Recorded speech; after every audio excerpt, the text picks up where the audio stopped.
conversation? Yes, okay lang. What is your nickname or name? My nickname is, sa balay ko is, ang tawag ni Papa sa akin si Dudong. Tapos, pag sa eskwelahan, ang pangalan is Roy. When did you first realize you were LGBTQ? Kung bata pa, mga 3 years old and mga 5 na dala. When did you begin telling others? Wala na ko siya gisulti kanang mailan naman gini mo siya. Kanang sa linihukan pa lang gito. What were your early coming out experience like? Siya, it's like kanang happy good ka. Like kanang kung kinsa ka, oo, kanang hindi mo kailangan mag-pretend kung kinsa ka. Happy ka eh.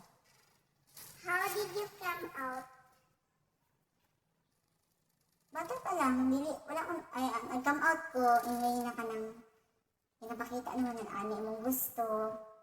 Ay kanang magdula-dula kag mga ginadula sa mga babae, mga Chinese garter, di ba?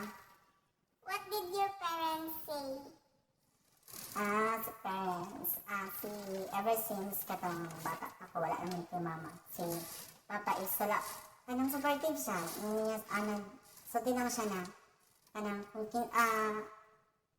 magtarong lang daw, tapos kanang, especially sa eskwela, dapat magtinarong daw, tapos bahala na daw o kinsa o unsa ko basta magtinarong lang daw. Are you happy in your identity and why? Yes, I am happy kay sa akong palibot is, especially sa family is, dili ka makadungog na kanang mingan si Papa or mingan ako mga kuya na layas ka rin kay dili ka na magdawat. Like, okay lang siya, supportive si Papa, supportive ako mga iso. Do you want to have your own family and why? I don't think so, dili ko makasay.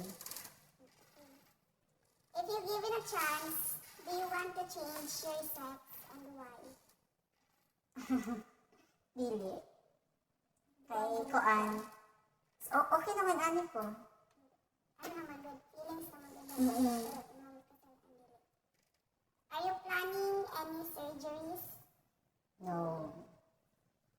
Have you had significant relationship in the past, including marriage? If so, how they affect your life? How? And what have you learned from that relationship? Wala. Wala ko try relationship. Hindi, nakatry ko sa sa SOCMED lang, Pero wala din sa personal. Oo, fling lang.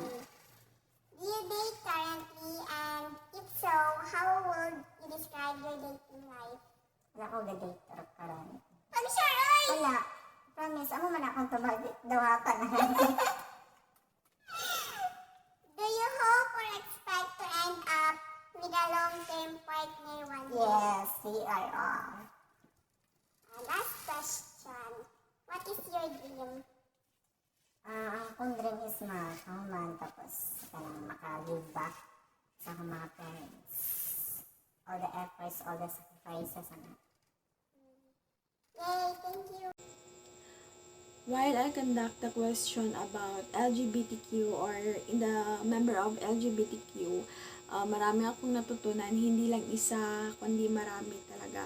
First is yung feelings mo, kung paano mo i-handle yung feeling mo na yung wala kang tinatago, yung wala kang sekretong tinatago sa ibang tao. Kasi naibuboost mo yung confident mo, nasasabi mo na sa kanila ang tunay na nararamdaman mo.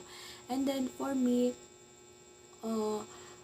hindi madali na maging part ng LGBT. Yes, I am a part of LGBTQ or I am a member of LGBTQ and I am a bisexual. Hindi madali kasi yung ibang tao, hindi nila naiintindihan yung nararamdaman mo. Kasi yung iba, nauuna yung judgment and discrimination nila sa isang tao. Pero ito lang yung naiisip ko or ito lang yung palagi kong iniisip or pinuput sa mind ko na kahit ano man yung sabihin ng ibang tao, wala akong pake kasi ano ko to yung sarili ko to Ako lang kasi yung nakakaalam kung ano yung feelings or ano yung nararamdaman ko. And then, yes, masasabi natin na kasalanan talaga yung maging member ng LGBTQ kasi sabi nga nila, dalawang kasarian lang, which is girl or boy. Pero, in our generation today, marami na nagbago. So, marami na talagang bi or part ng LGBTQ na yung iba is nagpapakasal, which is girl to girl, boy to boy, like that. And then, di naman natin masisisi kasi feelings nila yon. And then, ang nakakaalam lang ng nararamdaman mo is ikaw at saka si Lord. At hindi natin masisisi si Lord kung ibinigay yun sa atin ni Lord, kung ibinigyan tayo ni Lord ng isang feelings na hindi straight, kumbaga. And then, actually, sa kanina, pag-interview ko sa member or sa isang member ng LGBTQ, marami akong natutunan sa kanya dahil, yes, pareha din kami na part ng LGBTQ, and then hindi naman natin masisisi yung isa't isa sa amin or sa mga member ng LGBTQ kung naging ganito yung feeling namin, kasi doon lang namin na ipapakita sa sarili namin na kung sino talaga kami and kung saan magbo-boost yung confident namin and magiging happy kami. And then, si Lord lang nakakaalam kung kasalanan ba ito or hindi, kasi ang alam ko, hindi ito kasalanan, kasi yung kasalanan is yung pagiging discrimination and judgmental ng isang tao. Yun ang makasalanan.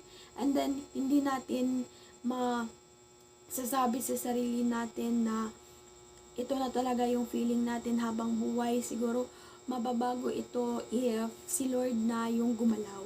And then, trust God lang talaga.